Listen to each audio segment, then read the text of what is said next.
సభ సరస్వతికి వందనం.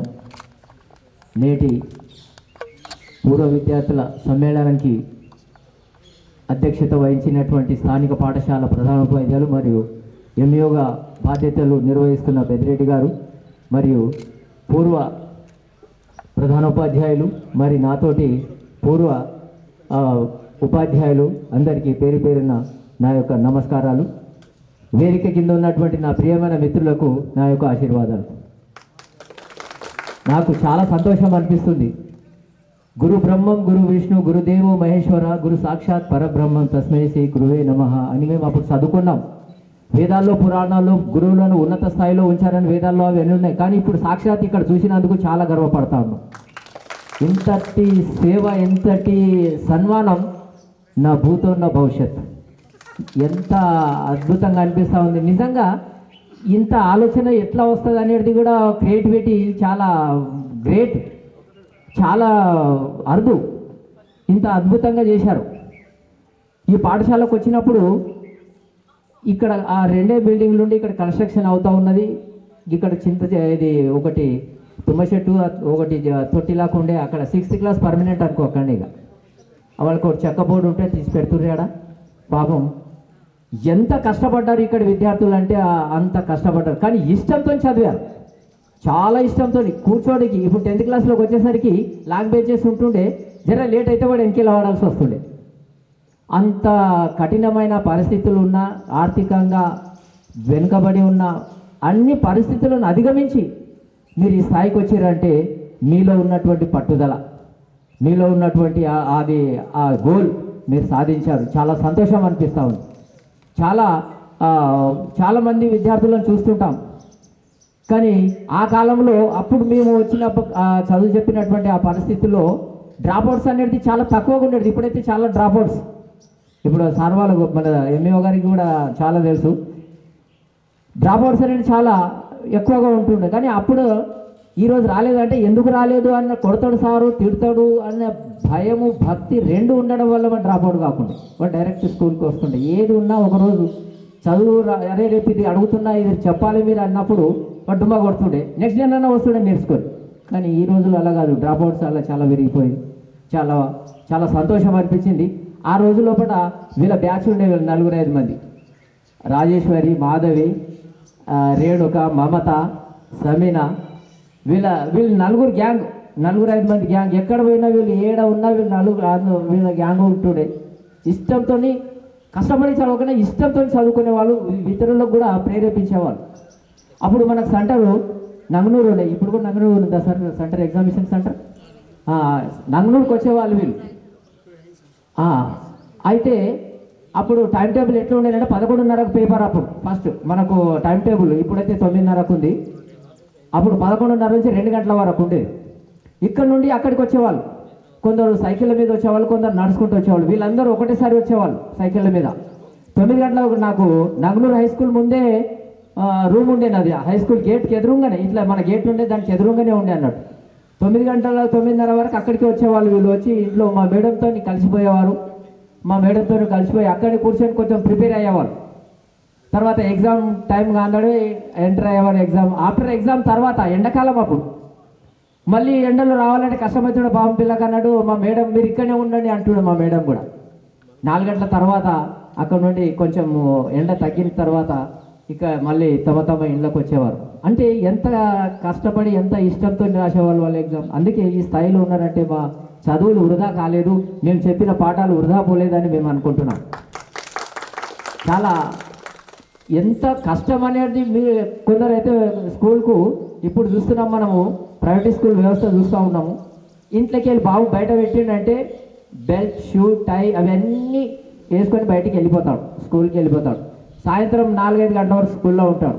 వాడు ఆటలు ఆడినా కూడా అదే షూ నుంచి ఆటలు ఆడతాడు. కానీ ఆ రోజుల్లో మనకి ఇక్కడ షూ లేకుండా అదే పారాగన్ రబ్బర్ చెప్పులు, ఆ చెప్పులతో ఆడుతుంటే చెప్పులు వదిలేసి ఆడుతున్నాం. అందుకే ఈరోజు చూస్తున్నాము ఎవరికి కూడా కళ్ళజోడు అనేది కనిపిస్తలేదు. మీ ప్రైవేట్ స్కూల్, ప్రైవేట్ కాలేజీలో 50% కళ్ళజోడులు ఉంటాయి. వాళ్ళు సూర్యుడు ఉదయించింది చూడరు, అస్తమించింది కూడా చూడరు. వాళ్ళకంత ఇది ఉంటుంది. మన రాజేశ్వరి కూడా 10th వరకు కూడా అండ్ అద్దాలు ఉన్నాయి. నేనే ఇప్పుడు పర్సన్ అనే ఏంద్రయ్య కళ్ళు మంచిగా అయినాయి, అప్పటికి డిమ్ముండినవి ఇప్పుడు మంచిగా అయినాయి అని నేను అనుకుంటున్నాను. అయితే ఈ పరిస్థితులు ఎట్లా ఉన్నాయంటే ఆ పరిస్థితులు అధిగమించి మీరు చదివారంటే చాలా చాలా చాలా సంతోషం. మా మేడం గారు కూడా మిమ్మల్ని అందరినీ అడగమని చెప్పింది, ఎందుకంటే చాలా అటాచ్మెంట్ ఉండే మీతోటి. ఆ ఉన్న కొద్ది రోజులే కానీ చాలా అటాచ్మెంట్. నేను కూడా అప్పుడు వచ్చినప్పుడు ఆ 10th క్లాస్లో వెళ్తే నేను వాళ్ళ పాటు చిన్నగానే అంతే కనిపిస్తుంది, వాళ్ళు అందరు సమానమే. ఖాళీ నేను టేబుల్ ముంగట నేను ఉంటుండే, బెంచ్ల మీద వాళ్ళు ఉంటుంది, అంతే తేడా ఏమీ అనిపించకుండా. అయినా ఎంత కలిసిపోతుండే అంటే నాతోటి పిల్లలు అంతా కలిసిపోతుండే. ఇక్కడ సిద్ధారెడ్డి సార్ మేము ఇద్దరం ఇక్కడ ఆఫ్టర్ స్కూల్ అవర్స్ అయిన తర్వాత కూడా బస్ అక్కడ నుండి వచ్చే వరకు ఇక్కడ ఖోఖో ఆడిపిస్తుంటే మేడం ఇదే గ్రౌండ్లో కూడా. ఇప్పటి కూడా ఆయన నేను ఇక్కడ నుంచి ట్రాన్స్ఫర్లో వెళ్ళిపోయినప్పుడు ఆయన బహుకరించినటువంటి విజిల్ ఇప్పటి కూడా ఉంది. ఇప్పటి కూడా నేను అదే స్పిరిట్తో ఉంటాను. ఎప్పుడు కూడా పిల్లలతో కలిసిపోయి పిల్లల వెంటనే ఉంటాను. వాళ్ళ బాగోగులే మాకు, మా పిల్లల కన్నా మీరే ముఖ్యం. మా భవిష్యత్తే మీరు, దేశ భవిష్యత్తే మీరు చదువుకున్న తర్వాతనే మాకు ఇలాంటి గుర్తింపు వస్తుంటుంది. ఇప్పుడు నేను వాట్సాప్లో పెట్టుకుంటా ఒక ఫోటో, అరే సార్కి ఇంత ఉందా అది నడుస్తుంటుంది, కూర్చోడు మెల్లగా వస్తాయి నా ఫోన్లు. ఆగో యాడికే పోయి వచ్చినట్టున్నావు అని వస్తుండే. అవును ఇట్లా, అరే అంత దూరం పోయినావా, ఇది 50-60 కిలోమీటర్లు కాదు 200 కిలోమీటర్లు అంటారు. ఆ కాలంలో మరి ఇప్పుడు రావాల్సిన పరిస్థితి కౌన్సిలింగ్ లేకుండే, అప్పుడు డైరెక్ట్ ఆర్డర్స్ ఇష్యూ చేస్తుంది. అట్లా ఇక్కడికి వచ్చాము. తెలుగు తర్వాత మ్యాథ్స్, ఫిజికల్ సైన్స్ వాళ్ళంతా అక్కడ మా జైరాబాద్ ప్రాంతానికి వస్తుంది. అక్కడ ఆ ప్రాంతానికి హిందీ మాత్రం అక్కడ నుండి ఇక్కడ మా ప్రొడక్షన్ హిందీ బాగుంది, ఫ్యాక్టరీ పెద్దగా ఉంది మాది.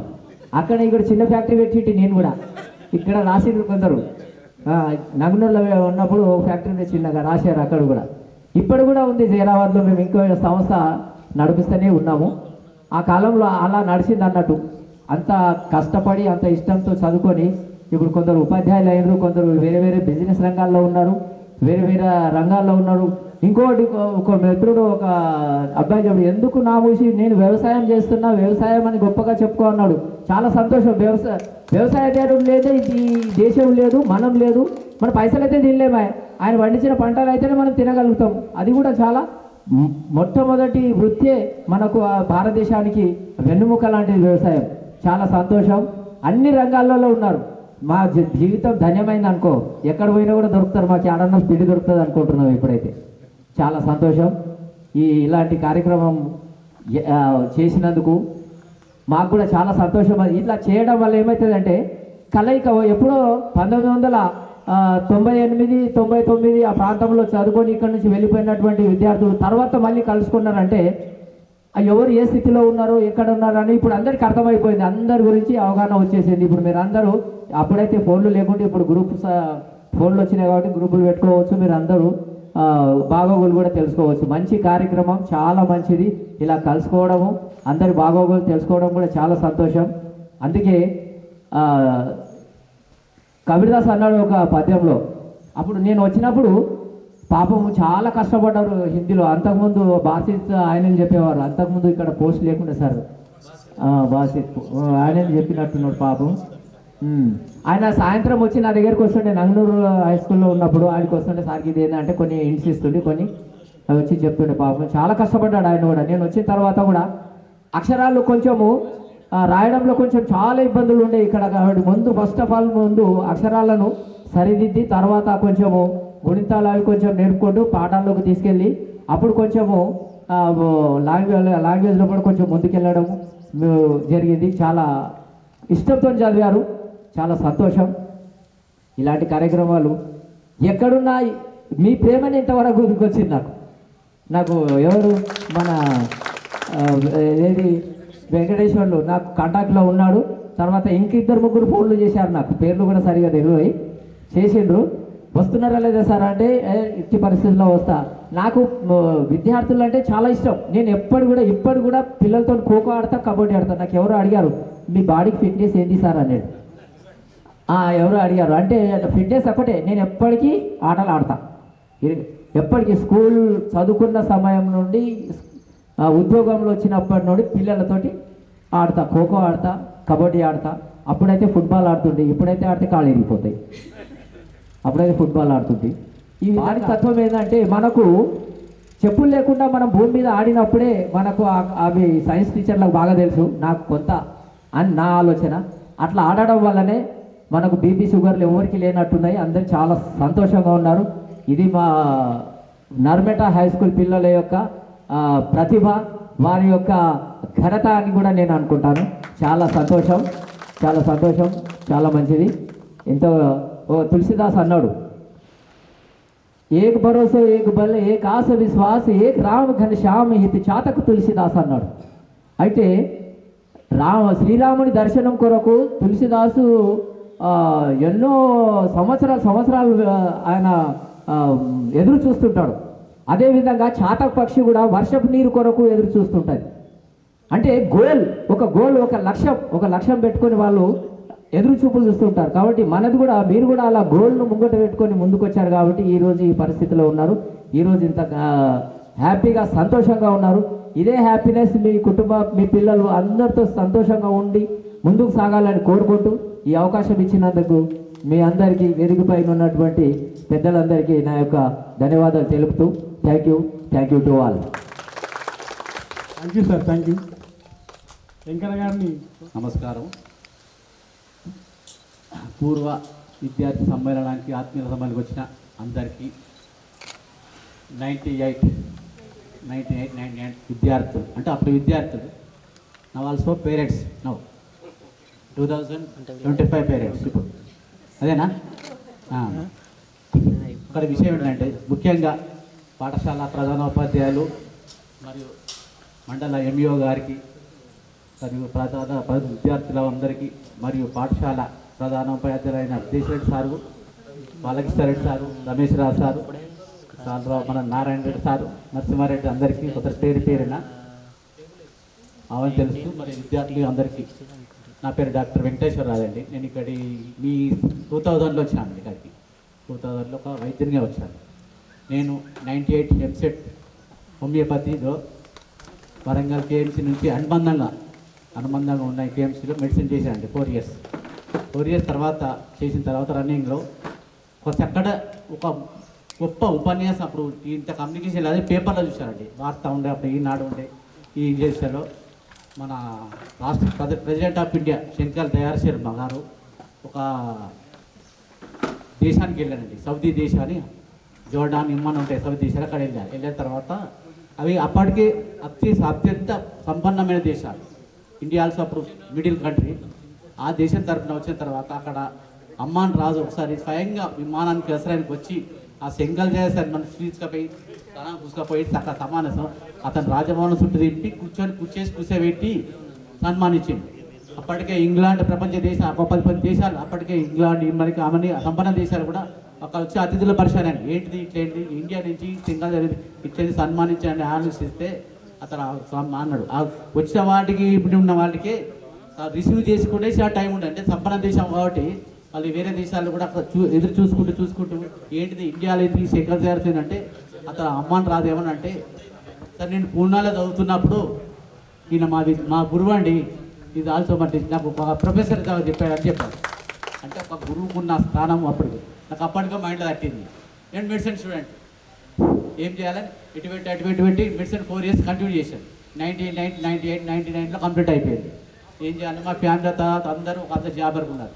మా ఫాదర్ నిల్చుని, మా మాస్టర్ అందరు అన్నయ్యలు, అందరూ తమ్ముళ్ళు అందరూ జాబులు ఉన్నారు. నువ్వేం జాబ్ చేస్తారంటే మెడిసిన్ ఈజ్ ఒకటి. అప్పుడు పీజీ అనేది ఉమ్మడి ఆంధ్రప్రదేశ్ లేదు, ఓన్లీ ఎంబీబీఎస్ అట్లా ఉండే. కానీ హోమియోలో పీజీ బీహార్ ఉన్నది.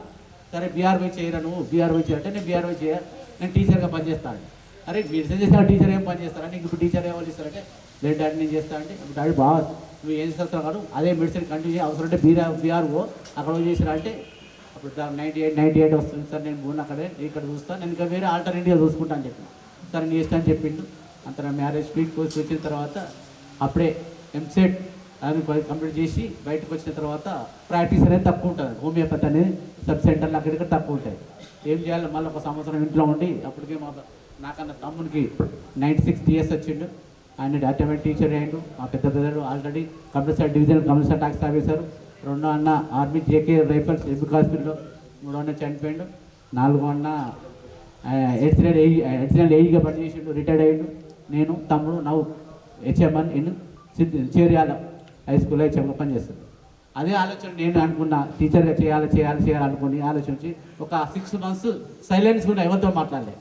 అప్పటికే డిఓ కంట్రోల్ నుంచి డిపిఎఫ్ అని ఎడ్యుకేషన్ ప్రోగ్రామ్ అంటే ఎనీ డిగ్రీ కాల్ అని తర్వాత అప్లై చేస్తే అపాయింట్మెంట్ వచ్చింది. Hanamkonda diet district of education ట్రైనింగ్లో ఎవరు చెప్పకుండా రాత్రి వెళ్ళిపోయినా. ఇంట్లో పోనీ నువ్వు డాక్టర్ టీచర్గా పోయిస్తా అంటే పోయి డైట్లో 9 months డైట్ డిస్ట్రిక్ట్ ఎడ్యుకేషన్ పోయి ట్రైనింగ్ చేశాను. అప్పటికి నాకు అలా సరే అనుకున్నాను. వచ్చి అపాయింట్మెంట్ చూస్తే చాలా దూరం ఉన్న ప్రాంతాల్లో వరంగల్లో అక్కడ పర్వతగిరి మండలంలో అపాయింట్మెంట్ ఇచ్చాను. ఒక 3 months చేశాను. చంద్రబాబు నాయుడు ముఖ్యమంత్రి అయిన తర్వాత రాష్ట్రం వచ్చుకుంటూ ఎంపీడీ అయిపోయిన తర్వాత అప్పుడు టెంపరీ జాబ్గా నువ్వు ఆల్రెడీ డిపిఎఫ్ నుంచి ఇచ్చినా కాబట్టి ఇది అపాయింట్మెంట్ ఇది టెంపరీ స్టార్ట్ టు 7 years అవి పేటు అని చెప్పింది. అంటే 5 సంవత్సరాలు చేసిన తర్వాత అప్పుడు పర్మనెంట్ చేస్తా అంటే సరే వచ్చేసి చూసుకొని వెయిట్ చేసుకుంటూ కొన్ని ప్లేస్లు వెతుకుంటూ నార్పేటకు వచ్చాను. నార్పేటకు వచ్చి దానికి రిజైన్ చేశాను. టీచర్ జాబ్ రిజైన్ చేసి ఇక్కడికి వచ్చి ఇక్కడ 2000లో వచ్చారు. అప్పటికే Balakrishna sir edition Narasimha Reddy sir మా దగ్గరి ఊరు వద్దని చెప్పి వాళ్ళ ఆశీర్వాదంతో సార్ చేతుల మీదుగా బాలకృష్ణ చేతుల మీద నా క్లినిక్ ఓపెన్ చేయించుకున్నాను. బాలకృష్ణ చేతుల మీదుగా బాసీ సార్ అని ఉండే బాసీ సార్ వచ్చి ఓపెన్ చేయారు. అప్పటి నుంచి స్టడీ చేసుకుంటూ పోతూ ఇద్దరు అబ్బాయిలు ఒక అమ్మాయి బాబు ఇక్కడ 10th అయిపోయిన తర్వాత వైరే సార్ అని ఉండే కాదు, మీకు అందరికీ ఐడియా ఉంటుంది.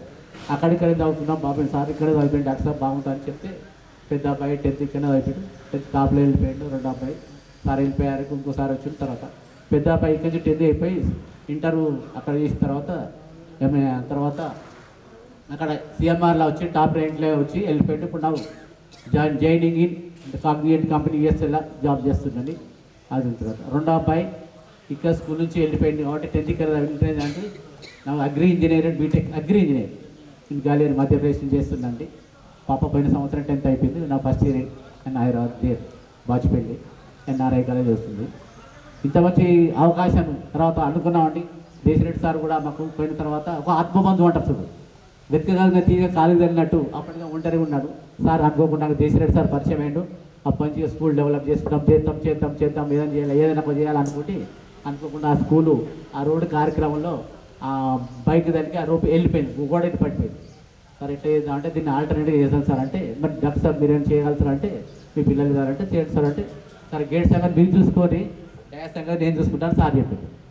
గేట్ సంగతి చూసుకుంటూ అటు ఇటు కష్టపడి చేసి 1,20,000తో సార్కి వస్తే మోడర్న్గా అంతకుముందు షాప్ ఉండే చేసినారు. సార్ మా అబ్బాయి చెప్తారు సార్ ఇట్లా చేస్తున్నారు సార్ అంటే డాడీ ఇట్లా మరి నాన్న ఇట్లా గేట్కి చేస్తున్నారు సార్ అంటే I will wait to first salary I will pay to అన్నాడు. మా అబ్బాయి ఈ స్కూల్లో చదివినందుకు ఫస్ట్ సాలరీ సార్ చేతిలో పెట్టిన అది సంతోషంగా ఉంది. మరియు మా సమయభావం లేదు ఇంకా చాలా విషయాలు చెప్తా అనుకున్నా, సమయం లేకుండా సార్కి అవకాశం ఇచ్చిన విద్యార్థులు లాస్ట్ ఒకటి చెప్పిస్తారు. మనం విద్యార్థి దశలో స్కూల్కు వచ్చినప్పుడు ఎంత ముఖ్యమో స్కూలు విద్యాలయాలు ఎప్పుడు ఆకర్షిస్తుంటాయి. మన విద్యార్థి సహాయాల్లో ఆగస్టులో నా ఆల్సో పేరెంట్స్ తర్వాత కూడా మీరు దీన్ని ఆహ్వానించాలని చెప్తాం. అప్పుడు విద్యార్థులు పేరెంట్స్ అంటే పేరెంట్స్గా స్కూల్కు విద్యార్థులు ఎప్పుడైనా రావచ్చు పేరెంట్స్గా. ఇప్పుడు కూడా కొన్న విద్యార్థులు పేరెంట్స్గా ఉన్నారు, ఇక్కడ స్కూల్లో చదువుతున్నారు. ఇప్పుడు అక్షప్రభావము దాని అర్థం ఏంటంటే విద్యార్థుల కన్నా పేరెంట్స్ అనేది ముఖ్యం. పేరెంట్స్గా స్కూల్కి ఎప్పుడైనా రావచ్చు, అదే ముఖ్యం. మన విద్యార్థి పేరెంట్ కూడా ఉన్నారు, దాన్ని కూడా ఎన్లెవెల్లో చేస్తున్నారు. నాకు ఉచితరం ఏంటంటే ఇప్పుడు ఉన్న దాదాపు 10 సంవత్సరాల నుంచి చైర్మన్ పనిచేస్తున్నారు. ఇప్పుడు కూడా ఏ పిల్లాన్ని కూడా will take to pre treatment, pre medicine, pre med అని సిద్దిపేట ఎమర్జెన్సీ సిద్దిపేట ఓయంతలో అని ఎన్ని క్రిటికల్ అయితే కూడా నేనే చూస్తున్నా. ఫ్రీ ఏంటంటే డబ్బులు చేసుకోకుండా ఈ మధ్యలో కస్తూర్బా పిల్లలు కూడా ఫ్రీ చేస్తున్నా. దాని గురించి మీరు కూడా మీ స్కూల్ మీ గ్రామం నేనంటే బహుదూర బాటసారిని కాబట్టి మీ స్కూల్గా మీ తోచిన సాయం చేయాలని మీకు తెలిసిన ఈ కార్యక్రమం కూడా మంచి ఎంజాయ్ చేసుకుంటూ మనసారి especially congratulation to all student and parents and all the teachers and వన్సార్ thank you sir, thank you.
ఇప్పటికే మన సార్లు చెప్పారు మన స్కూల్ పరిస్థితి ఎట్లుండే, ఎక్కడ కూర్చున్నాము, ఎక్కడ చదువుకున్నాము అనేది చెట్ల కిందనే చదువు ఉండే.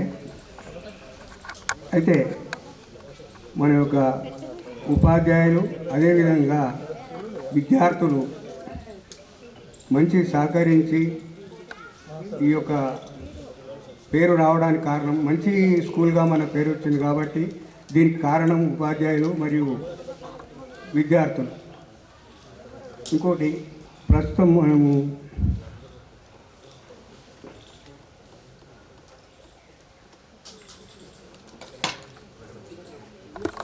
వన్ మంత్ అయిపోయింది, 1 మంత్ 2 డేస్ అయింది.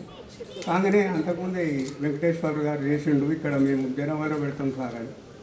అయితే ఆ విధంగానే మళ్ళీ మొన్న మీరు ఫిక్స్ చేసుకోగానే చెప్పిండు. అయితే కొంచెం నా ఆరోగ్య పరిస్థితి బాగాలేకుండే నేను రానంటే ఒకటే మాట అన్నాడు, సార్ మీరు రాకపోతే ఎట్లుంటుంది, తప్పనిసరి రావాలి. ఇక మొన్న మళ్ళీ సార్ కూడా వచ్చాడు. అయితే నిజాన్ని చెప్పాలంటే నేను ఇంటర్వ్యూకి వెళ్తలేను, ఆరోగ్యం సరిగా లేదు షుగర్తోని, కాబట్టి ఎక్కువ మాట్లాడలేను. అందుకని మీ అందరు కలిసినందుకు చాలా సంతోషం. అదేవిధంగా ఈ కార్యక్రమం చేసుడు చాలా కష్టం, ఎందుకంటే ఎక్కువనో ఉన్న వాళ్ళందరినీ మొబైల్ చేసి మనకు అందరిని ఒక దగ్గర చేసిందంటే మీరు చాలా కృషి చేశారు. మీ అందరికీ నా యొక్క ధన్యవాదాలు. అదేవిధంగా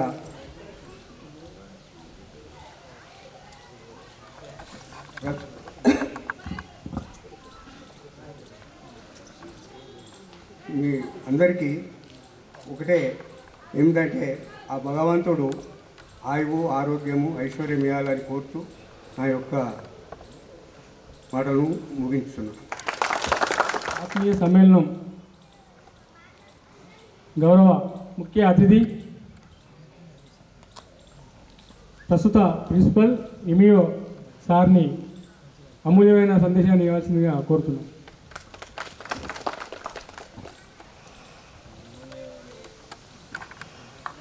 (1998, 99లో ఎస్ఎస్సి పూర్తి చేసినటువంటి విద్యార్థుల ఆత్మీయుల సమ్మేళనం, దాన్నే నేను పూర్వ విద్యార్థుల అపూర్వ సమ్మేళనం అని అంటాను. ఇది మామూలు కలయిక కాదు. దాదాపు 26 వసంతాలు పూర్తి చేసుకొని మళ్ళీ ఈరోజు సుదినంన మీరందరూ కూడా కలవడం జరిగింది. ఈ కార్యక్రమంలో పాల్గొన్నటువంటి గౌరవనీయులు ఈ పాఠశాల పూర్వ ప్రధానోపాధ్యాయులు బాలకృష్ణారెడ్డి గారు, అదేవిధంగా వారితో పనిచేసినటువంటి ఉపాధ్యాయ మిత్రులు సత్యనారాయణ రెడ్డి గారు, అదేవిధంగా భూపాల్ రెడ్డి గారు, నరసింహారెడ్డి గారు, నారాయణ రెడ్డి గారు, అదేవిధంగా భూమయ్య సార్ గారు, సంజీవ్ కుమార్ గారు, వీరందరికీ పేరు పేరున నా నమస్కారములు. మరి నాటి విద్యార్థులే నేటి తల్లిదండ్రులైనటువంటి మీ అందరికీ కూడా శుభాకాంక్షలు తెలియజేస్తున్నాను. నిజంగా ఇంత పెద్ద కార్యక్రమం ఈరోజు మనం స్టార్ట్ చేసుకున్నామంటే, మీరు స్టార్ట్ చేశారంటే దాని వెనుక ఎంతో శ్రమ ఉంది, అది నాకు తెలుసు. మేము కూడా ఇదే మాదిరిగా మాది 82-83 విద్యా సంవత్సరంలో నంగనూత పాఠశాలలో 10వ తరగతి పూర్తి చేసుకొని 2023 అంటే after 40 years we gather together at ZPHS Nanganur. దానికి అప్పుడు నేను ఆ పాఠశాల ప్రధానోపాధ్యాయులుగా 6 మండలాలకు మండల విద్యాధికారిగా పనిచేస్తున్న సమయంలో నిర్వహించుకోవడం జరిగింది. దాన్ని అంతా కూడా శక్తినంతా కూడగట్టుకొని మా ఫ్రెండ్స్ అంతా కూడా కూడగట్టుకొని పెద్ద ఎత్తున నిర్వహించుకోవడం జరిగింది. కాబట్టి మరి ఇంతమంది విద్యార్థుల్లో ఓ 3-4 కష్టపడితేనే ఇంత పెద్ద కార్యక్రమం నడవడానికి సాకారమైన విషయాన్ని మీరందరూ గమనించాలి. మరి ఈ పాఠశాలకు నేను 18 సెప్టెంబర్ 2023 నాడు నంగనూరు ఉన్నత పాఠశాల నుండి బదిలీపై రావడం జరిగింది. మరి నేను అనుకున్నాను నంగనూరు ఉన్నత పాఠశాలను రిటైర్ కావాలని బలమైన కోరిక ఉండే.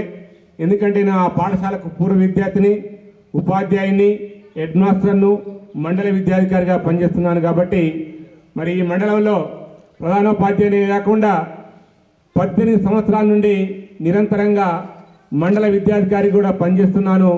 మరి ఆ రకంగా అప్పుడు ఈ పాఠశాలలో మరి పద్మారెడ్డి గారు, సంజీవ్ రెడ్డి గారు, అదేవిధంగా భైరయ్య గారు, యాదగిరి గారు ప్రధాన ఉపాధ్యాయులుగా ఉండిరి. మరి నాతో పాటు వారు కూడా శక్తివంతం లేకుండా ఈ పాఠశాల యొక్క అభివృద్ధికి, విద్యార్థుల యొక్క అభివృద్ధికి కష్టపడడం జరిగింది.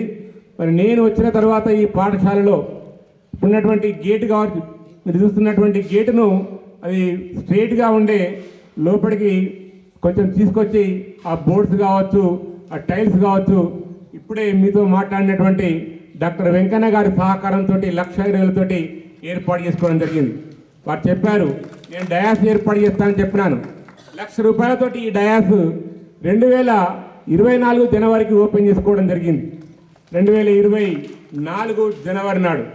మరి అదే మాదిరిగా మీరు చూస్తున్నటువంటి డయాస్ పైన షెడ్ 1,50,000 రూపాయలతోటి మరి ఇది మొట్టమొదటి సమావేశం. ఈ డయాస్ షెడ్ కింద మనం మీరందరూ కూడా మరి అదృష్టవంతులుగా భావిస్తున్నాను. దానికి గాను ఈ పాఠశాలకు ఎలాంటి సంబంధం లేనటువంటి వ్యక్తుల సహకారంతో తీసుకొని ఆ డయాస్ను నాకు ఉన్నటువంటి క్రెడిట్ ద్వారా నిర్మించడం జరిగింది. అదే మాదిరిగా మీరు చూస్తున్నటువంటి జెండాలు కావచ్చు, అదేవిధంగా నేమ్ ప్లేట్స్ కావచ్చు, బొటానికల్ గార్డెన్ కూడా అసంపూర్ణంగా ఉన్నది. దాన్ని కూడా త్వరలో పూర్తి చేసుకోబోతున్నాము. ప్రతి ప్లాంట్కు సైంటిఫిక్ నేమ్ మరియు లోకల్ నేమ్ కూడా ఏర్పాటు చేసుకోవడం జరుగుతుంది. అదేవిధంగా మనకు పెద్ద ఎత్తున లైబ్రరీ, సైన్స్ ల్యాబు, అదేవిధంగా స్పోర్ట్స్ రూము ఇవన్నీ కూడా ఏర్పాటు చేస్తున్నాం. నేను వచ్చిన తర్వాతనే టెన్నికైట్ కోర్టు కానీ, బ్యాడ్మింటన్ కోర్టు కానీ, మీ ముందు ఉన్నటువంటి long jump, high jump pit కూడా మననే గుంత తీసుకోవడం జరిగింది. దానిలో 2 ట్రిప్లు వేసుకోవాల్సిన అవసరం ఉంది. ఆ రకంగా junior kabaddi court, senior kabaddi court, ఈ పాఠశాలలో ఈ ఆట లేదు అన్నట్టుగా, లేదు అనే విషయాన్ని ఎవరు చెప్పుకోకుండా ఉండేటట్టుగా ఈ పాఠశాలను ఆ విధంగా అభివృద్ధి చేస్తున్నాను. అదే మాదిరిగా 2023-24 విద్యా సంవత్సరంలో తెలంగాణ రాష్ట్రంలోని ఒక ఉన్నత పాఠశాలలో 8 మంది విద్యార్థులకు 10 GPA రావడం జరిగింది. 15 మంది విద్యార్థులు బాసర ట్రిపులైట్లో మన విద్యార్థులు చదువుతున్నారు. గొప్ప విజయంగా నేను చెప్తున్నాను. ఆ రకంగా సహాయ సహకారాలు ఇచ్చినటువంటి రమేష్ రాజు సారు, అదేవిధంగా ఈ గ్రామ పెద్దలందరికీ పేరు పేరున ధన్యవాదాలు. గత విద్యా సంవత్సరంలో మరి మన పాఠశాల నుంచి 67 మంది విద్యార్థులు పరీక్ష రాస్తే 67 మంది విద్యార్థులు కూడా సంపూర్ణంగా పాస్ అయ్యి 100% రిజల్ట్ తీసుకురావడం జరిగింది. ఈ సంవత్సరం 62 మంది విద్యార్థులు SSC పరీక్ష రాయబోతున్నారు. దానికి గాను మొట్టమొదటి జూన్ 12 నుంచే మేము ప్రత్యేకమైనటువంటి కార్యక్రమంలో పాల్గొని విద్యార్థులకు తగిన శిక్షణ ఇవ్వడం జరుగుతుంది. ఆ రకంగా మన తెలంగాణ రాష్ట్రంలోనే ఎక్కడా లేని విధంగా పరేడ్ నిర్వహిస్తున్నటువంటి పాఠశాల ఏదైనా ఉందంటే అది ZPHS నర్మేటగానే సగర్వంగా చెప్తున్నాను. దాన్ని సహకరించినటువంటి మన పాఠశాలకు 16 గన్స్ను ప్రొవైడ్ చేసినటువంటి దాత రమేష్ సార్ గారికి మనం హృదయపూర్వక నమస్కారాలు తెలియజేస్తున్నాను. అదేవిధంగా ఈ గ్రౌండ్ ఇక్కడైతే కూర్చున్నామో వారి సహకారంతో, గ్రామస్తుల సహకారంతో మరి సమకూరిన విషయాన్ని మనం అందరం కూడా ఒకసారి మనం చేసుకోవాలి. అదే మాదిరిగా మొన్ననే 2023-24 విద్యా సంవత్సరంలో పాస్ అయిన అందరి విద్యార్థులకు కూడా ప్రభుత్వ పాఠశాలలో ఎవరు చేయనటువంటి విధంగా గ్రాడ్యుయేషన్ డే చేయడం జరిగింది.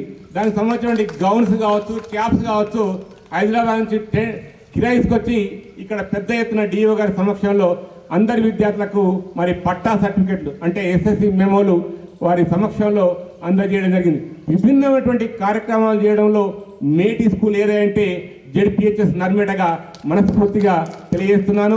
అదే మాదిరిగా మరి మా ఉపాధ్యాయుల యొక్క సహకారంతో మన పాఠశాలలో 13 మంది ఉపాధ్యాయులు, ఒక హెడ్ మాస్టర్ పోస్ట్ మాత్రమే మంజూరైనాయి. అంటే ప్రతి సబ్జెక్టుకు 7 సబ్జెక్టులు 7 నెలల 14 పోస్టులు ఉండాలి. దానికి గాను డిఓ గారు కూడా మన ప్రాంత వాసి, ఖానాపూర్ వాసులు కాబట్టి ఎల్లంకి శ్రీనివాసరెడ్డి గారు దాదాపుగా ఇప్పటికే మన పాఠశాలకు 15 పర్యాయములు విజిట్ రావడం జరిగింది.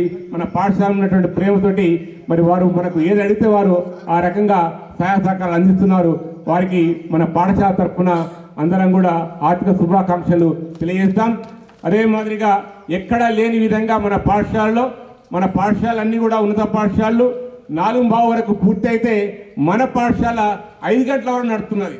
ఎక్కడా లేని విధంగా అంటే 6వ తరగతి నుంచి 10వ తరగతి వరకు అందరి విద్యార్థులతో పాటు అందరు ఉపాధ్యాయులు కూడా వారికి reading and writing comprehension reading చెప్పడం జరుగుతుంది. ఈ రకంగా ఎక్కడ లేని విధంగా మన పాఠశాలలో విభిన్నటువంటి కార్యక్రమాలు రూపొందించుతుంది. కాబట్టి మనకు ఇంకా కొన్ని అవసరాలు ఉన్నాయి, ఇవి చేసినవి సరిపోవు. మనం ముఖ్యంగా మరి నేను పెట్టినటువంటి బోర్డ్స్ కావచ్చు, లేకపోతే ఫ్లెక్సీలు కావచ్చు, కొంతమంది ఆకతాయిలు రాత్రిపూట వచ్చి వాటిని చించేయడం జరుగుతుంది. కాబట్టి తక్షణ అవసరంగా మనకు 35,000 నుండి 40,000 రూపాయలతోటి సీసీ కెమెరాలు వస్తున్నాయి. దానికి కొంత సహకారం అవసరం ఉన్నది. అదే మాదిరిగా సైన్స్ ల్యాబ్ కూడా మనం పెద్ద ఎత్తున ఏర్పాటు చేసుకోవడం జరిగింది. దానికి కొంత మెటీరియల్ అవసరం ఉన్నది. లైబ్రరీ కూడా ఏర్పాటు చేసుకోవడం జరిగింది. కాళోజీ సాహిత్య నీలం అని దానిలో కొన్ని లైబ్రరీ బుక్స్ కూడా అవసరం ఉన్నాయి. ఈ రకంగా ప్రత్యేకంగా ఈ 3 అవసరాలు తక్షణంగా ఉన్నాయి. కాబట్టి మరి మీ వంతు సహకారం ఏమన్నట్టు ఉన్నట్టయితే ఇది బలవంతం ఏమి కాదు, చేసిన ఒక నమస్కారం, చేయకపోతే డబుల్ నమస్కారం అని తెలియజేస్తున్నాను. కాబట్టి ఎవరు కూడా ఇబ్బంది పడకూడదని తెలియజేస్తున్నాను. కాబట్టి మేము మరి గెట్ టుగెదర్ పార్టీ తీసుకుంటాం. మా హెడ్ మాస్టర్ ఇది అడిగారు అది అడిగారు, మీరు ఏం మనసులో పెట్టుకోకూడదు, మీరు చేసినా ఒకటే చేయకున్నా ధన్యవాదాలు తెలియజేస్తూ మరి గతంలో మరి మనకు ఉన్నటువంటి కార్యక్రమాలన్నీ కూడా మరి కొనసాగిస్తూ విభిన్న రీతిలో నేను ఎక్కడ పనిచేసినా కూడా నా పిల్లల్లాగా అంటే నా పిల్లలు మీన్స్ నా పాఠశాలలో చదువుతున్నటువంటి పిల్లల్లాగా ఎవరు ఉండకూడదని, ఏ విద్యార్థి నా పిల్లవానికి పోటీ కాకూడదని, అదేవిధంగా నా పాఠశాలలో ఇన్ఫ్రాస్ట్రక్చర్ చూసి ఏ పాఠశాలలో ఉండకూడదని ఆ రకంగా అటు ఇన్ఫ్రాస్ట్రక్చర్ పరంగా విద్యాబోధన పరంగా రెండు కూడా ప్యారల్గా తీసుకుపోవడం జరుగుతుంది. ఆ రకంగా సహాయ సహకారాలు అందరి నుంచి కూడా మాకు లభిస్తున్నాయి. మరి మీరు కూడా మరి ఇంత పెద్ద ఎత్తున కార్యక్రమాలు చేస్తున్నందుకు మీ అందరికీ పేరు పేరున ధన్యవాదాలు తెలుస్తున్నాను. ఈ కార్యక్రమంలో నన్ను కూడా భాగస్వాములు చేసినందుకు మీ అందరికీ మరొకసారి ధన్యవాదాలు తెలియజేస్తూ మరి మీరు కూడా బాల్యంలో ఈ పాఠశాలకు వచ్చే సమయంలో ఏముంటుంది, మీ అమ్మ నాన్నకు బలమైన కోరిక ఉంటుంది, నా బిడ్డ బాగా చదువుకోవాలి, ఒక టీచర్ కావాలి, లేదా కానిస్టేబుల్ కావాలి, ఓ ఆఫీసర్ కావాలి అని ఆ రకంగా కొంతమంది చాలా మరి మీరు ప్రతి వృత్తిని కూడా గౌరవించవలసిన అవసరం ఉన్నది.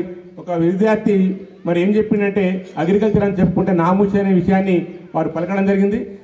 మరి ప్రపంచంలో ఉన్నటువంటి ప్రతి మానవునికి అందరూ ఉపాధ్యాయులు కావాలంటే మరి విద్యార్థులు ఎవరు ఉండరు, అందరూ పోలీసులు కావాలంటే వేరే వృత్తిలో ఎవరు ఉండరు. కాబట్టి ప్రపంచంలో అన్ని ప్రొఫెషన్స్ కూడా చాలా చాలా అవసరం. కాబట్టి అన్ని ప్రొఫెషన్స్ కూడా చాలా అవసరం.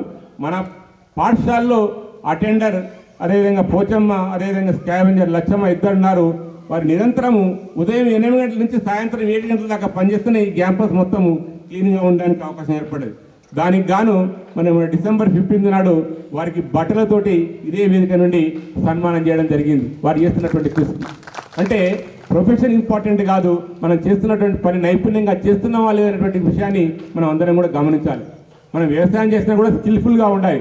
ఒక రౌతు కొట్టేవాడు కూడా స్కిల్ఫుల్గా చేస్తాడు, ఒక విగ్రహాన్ని తయారు చేసేవాడు కూడా నైపుణ్యంతో తయారు చేస్తాడు. మన ఇష్టం వచ్చినట్టు తయారు చేస్తుంటే అది కాదు. కాబట్టి మీరందరూ కూడా మీ మీ వృత్తుల్లో మరి నైపుణ్యాన్ని సంపాదించుకొని మీ కుటుంబాన్ని పెంపొందించుకుంటున్నారు.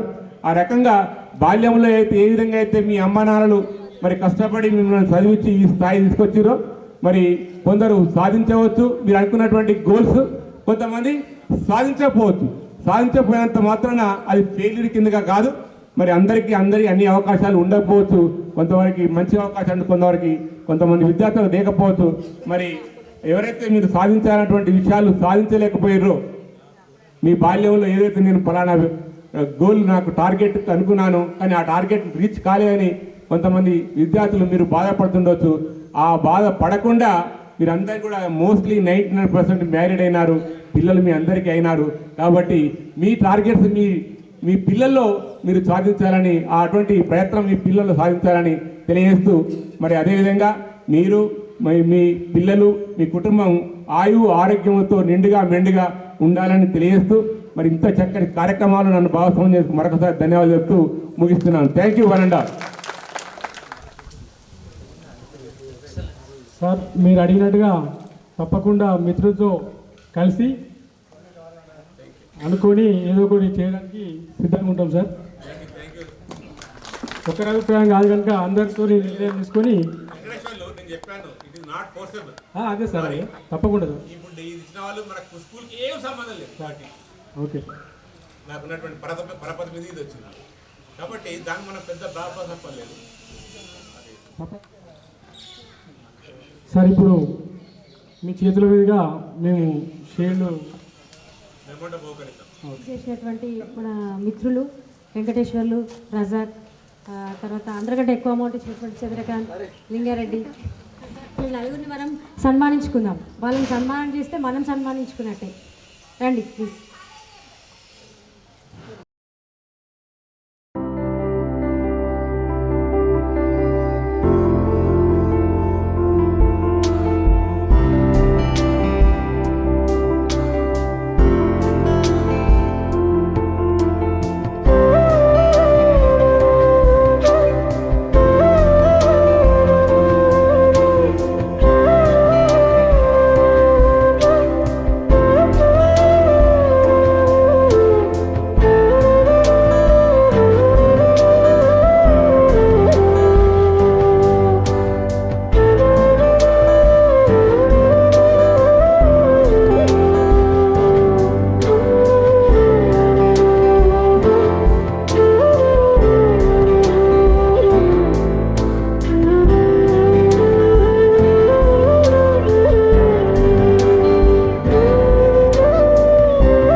ఫ్రెండ్స్లో I will not name it, ఒక అతను హెల్త్తో చాలా బాధపడుతుందని తెలిసింది, డయాలసిస్ అది. నా తరపున ఒక 10,000 రూపాయలు ఇప్పుడు ఇస్తాను నేను.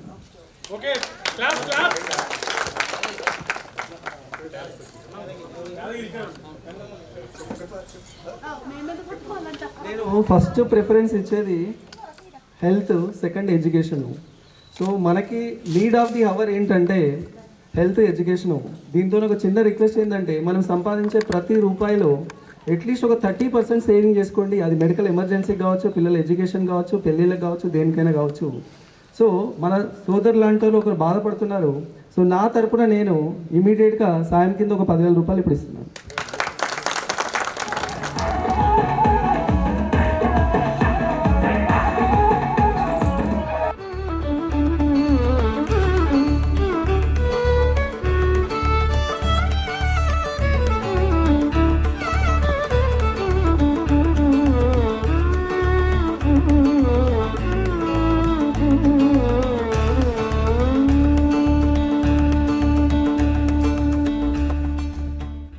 ఇందిరాగాంధీ వేషం వేయించినాము. ఆమె అప్పుడు అలైవ్, ఆమె ఉన్నది, చనిపోలే.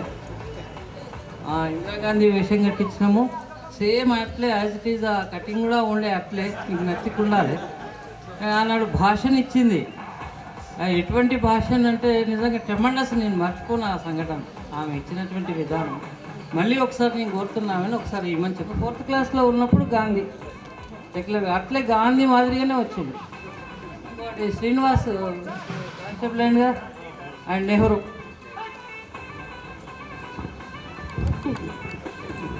గట్టిగా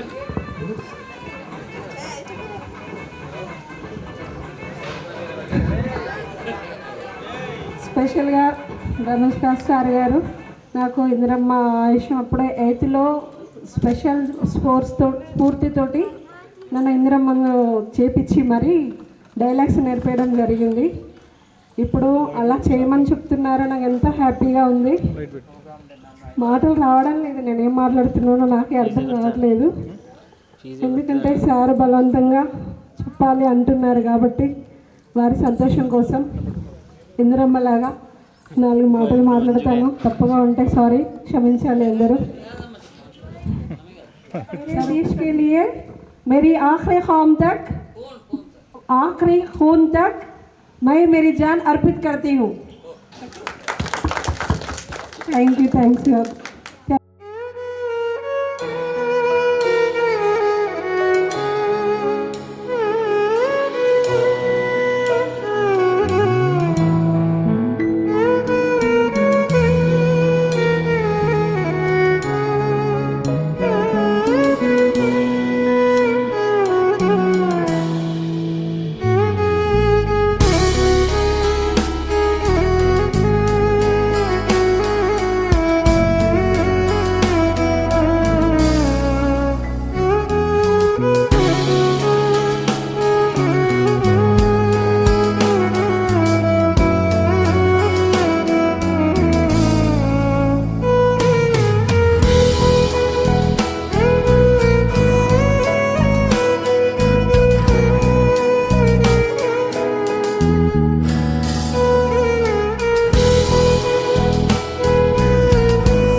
గట్టిగా తిను.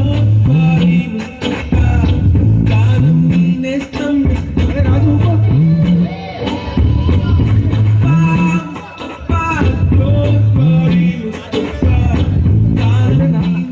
విమల 1000.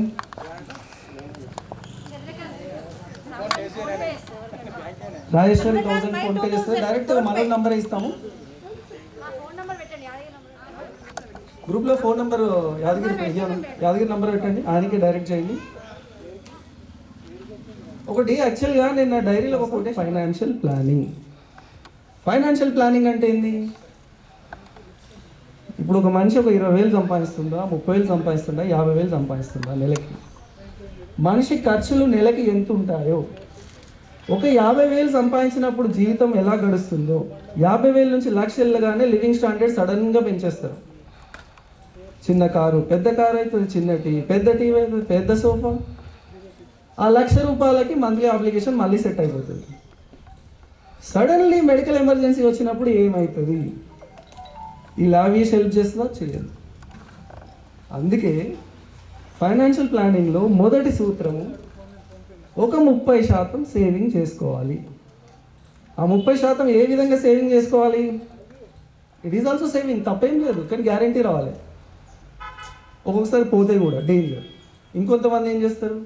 మ్యూచువల్ ఫండ్స్లలో పెడతారు, కొంతమంది ఎఫ్డీలలో పెడతారు, కొంతమంది గోల్డ్ స్కీమ్లు కడతారు. Gold scheme also very good.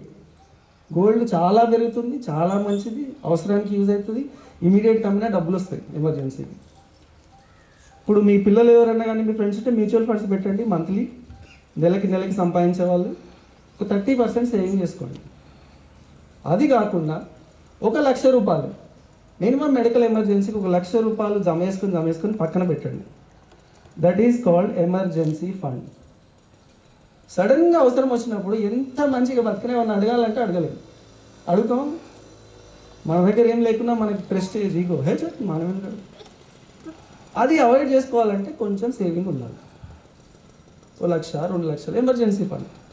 అది మాత్రం ఎన్ని కష్టాలు వచ్చినా తీయదు. రైట్? సో సంపాదించే దానిలో 20-30%. కొంతమంది ఉన్నారు, కొన్ని ఇప్పుడు వ్యవసాయం చేసే వాళ్ళకి లంసమ్ అమౌంట్ వస్తుంది, తీసి పక్కన పెట్టండి. మిగతాదల్లో జీవితం. ఇవన్నీ పంతులకు అవసరం లేదు. వాళ్ళు they known well in managing the finance. Right? No,